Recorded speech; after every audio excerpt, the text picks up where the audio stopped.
কতটা মুচমুচে হয়েছে দেখো তো বন্ধুরা, আওয়াজটা শুনতে পাচ্ছ?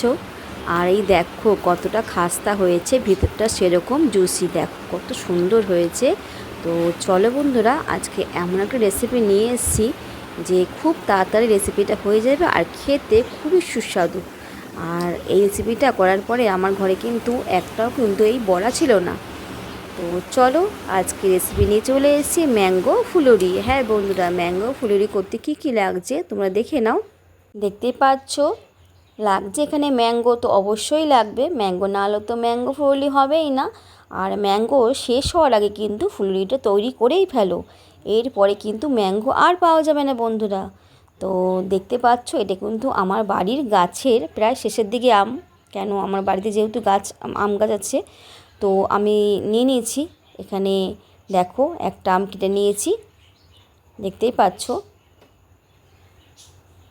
সঙ্গেই থেকো, পুরো ভিডিও দেখো, ফুল ওয়াচ করো, তাহলে বুঝতে পারবে। কেউ স্কিপ করো না বন্ধুরা, কেমন? আর অবশ্যই একটা লাইক দিয়ে ভিডিও দেখা শুরু করো। তো ওয়েলকাম বন্ধুরা মুনমুন কুকিংয়ে তোমাদের।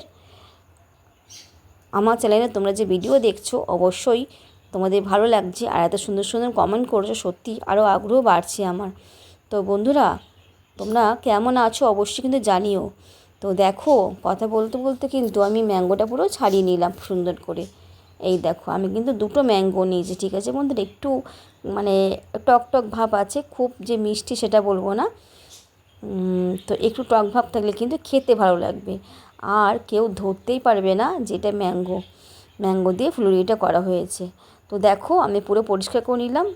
তো দেখো আমি হাত দিয়ে ভালো করে চটকে নেবো, আমি কিন্তু মিক্সিতে গুঁড়ো করবো না। না, মিক্সিতে গুঁড়ো করলে কিন্তু ভালো লাগবে না খেতে, একটু দানা দানা থাকলে কিন্তু খেতে ভালো লাগবে। যখন মুখে পড়বে তখন খেতে ভালো লাগবে। আর এদিকে দেখো এক বাটি কিন্তু আমি ময়দা নিয়েছি, ছোটো বাটির ময়দা। আর ওদিকে আমি এক বাটি পুরো নিইনি, একটু কম নিয়েছি, সুজি নিয়েছি। আর এবার ভালো করে একটু মাখবো। সামান্য একটু নুন নিয়েছি, নুনটা তোমাদের দেখানো হয়নি, সামান্য একটু। তো এদিকে দেখো ভালো করে মেখে নিচ্ছি। আর একটা ম্যাঙ্গো কিন্তু আমি কুচি কুচি করে কেটে রেখে দিয়েছি, সেটা আমি এর সঙ্গে মিক্সড করব, ঠিক আছে। এদিকে দেখো মৌরি নিয়েছি। এদিকে দেখো যতটা পরিমাণ চিনি লাগবে ততটাই নেবে।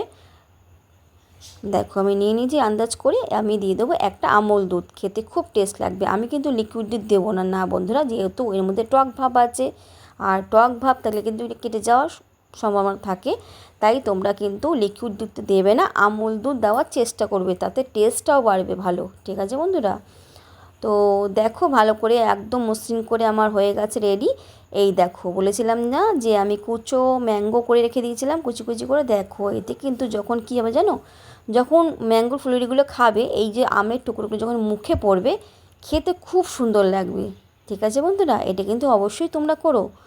তো রেডি হয়ে গেল আমার আজকে। দেখো আমি এবার ওভেনে চলে যাব, কেন ওভেনে কিন্তু আমি তেলটা কিন্তু অলরেডি গরম করতে বসিয়ে দিয়েছি, ঠিক আছে বন্ধুরা। আর একটু 10 মিনিটের জন্য আমি রেখে দিয়েছিলাম ওটা, যেহেতু ওটা একটু সুজি যেহেতু একটু ফুলবে।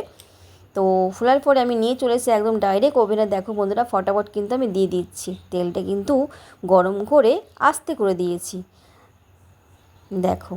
আর এটা কিন্তু খুব জোরে দেবে না, প্রথমে একটু আস্তে দিয়ে হবে। আর আস্তে না দিয়ে হলে কী হবে বলো তো বন্ধুরা, ভিতরটা কিন্তু পুরো কাঁচা থেকে যাবে, খেতে ভালো লাগবে না। তার জন্য বলেছি একটু আস্তে দেবে, প্রথমে একটু এক পিঠটা হবে, পরে পিঠটা একটু আস্তে দিয়ে ভাজবে, তারপরে তোমরা জোরে দেবে, তাহলে দেখবে খাস্তা টাইপের হবে, খুব সুন্দর লাগবে খেতে। তো দেখো আমি কিন্তু আস্তে দিয়েই কিন্তু করেছি, তারপরে আমি জোরে দিয়েছি। দেখো দু পিঠ উল্টে তারপরে আমি জোরে দিয়েছি। এত সুন্দর রেসিপিটা খেতে লাগে বন্ধুরা, সত্যি বলছি। তো তোমরা কিন্তু দেরি করো না, ম্যাঙ্গো শেষ হওয়ার আগে বাজারে অবশ্যই ম্যাঙ্গো ফুলুরিটা তৈরি করে ফেলো। আর যদি মনে করো যে নারকেল দেবে দিতেই পারো, কিন্তু নারকেলটা মনে করি না ভালো লাগবে এর সঙ্গে, তবে দিতে পারো চাইলে, কোনো দিতে চাইলে কোনো অসুবিধে নেই। তো মৌরিটা কিন্তু অবশ্যই দেবে। তো দেখো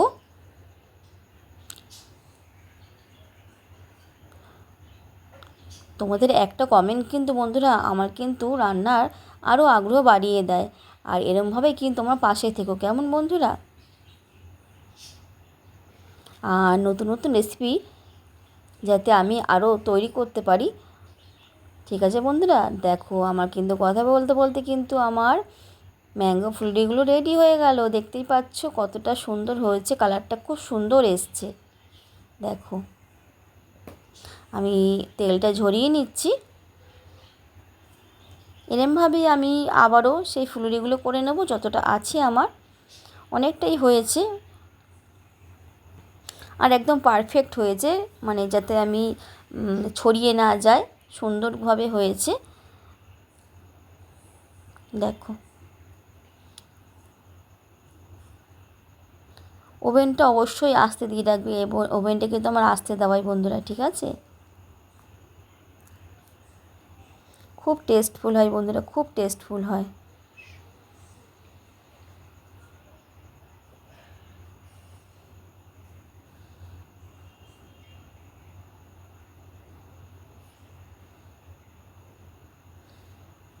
আর এই ম্যাঙ্গো ফুলিগুলো কিন্তু তোমরা স্টোর করে রাখতেই পারো, মিনিমাম 10 থেকে 15 দিন স্টোরে রাখতে পারো, কোনো অসুবিধা নেই, কিচ্ছু হবে না, নষ্ট হবে না, কিচ্ছু হবে না। ম্যাঙ্গো ফুরিয়ে যাওয়ার আগে কিন্তু তোমরা রেসিপিটা তৈরি করে রেখো, যাতে ম্যাঙ্গো যখন থাকবে না তখন ফুলরি কিন্তু অবশ্যই তোমরা খেতে পারবে। আর যদি ফ্রিজে রাখো কমসে কম তোমরা 1 মাস তো রাখতেই পারো, কোনো অসুবিধা হবে না। তো দেখো, কথা বলতে বলতে কিন্তু আমার এক পিঠটা ভাজা হয়ে গেছে, আমি আর এক পিঠ উঠিয়ে দিলাম। দেখো, খুব সুন্দর কালারটা ধরছে বন্ধুরা, দেখেছো?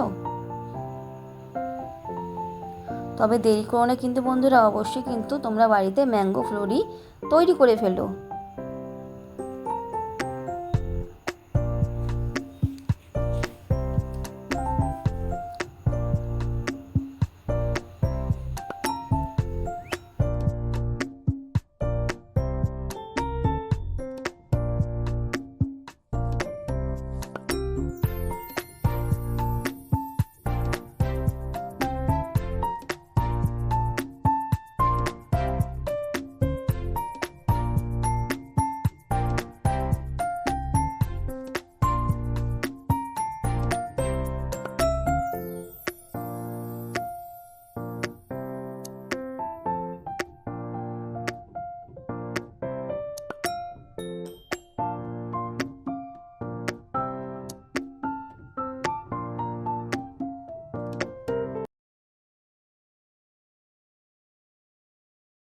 হয়ে গেল ম্যাঙ্গো ফ্লুরি, দেখতেই পাচ্ছ কত সুন্দর আওয়াজ, যেরকম আওয়াজ সেরকম খাস্তা সেরকম টেস্ট।